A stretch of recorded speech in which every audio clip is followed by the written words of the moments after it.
மீன், பால்,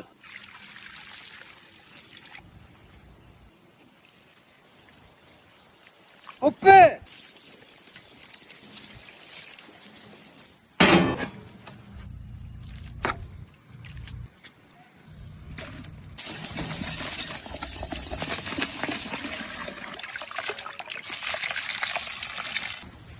நல்லெண்ணெய்,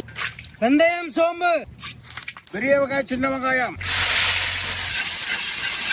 பூண்டு, மிளகாய்த்தூள், பச்சை மிளகாய், தக்காளி, மஞ்சத்தூள், உப்பு, ஜீரகத்தூள், மல்லித்தூள், மிளகுத்தூள், கரைச்ச புளி தண்ணி, கருவேப்பிலை, மாங்காய்,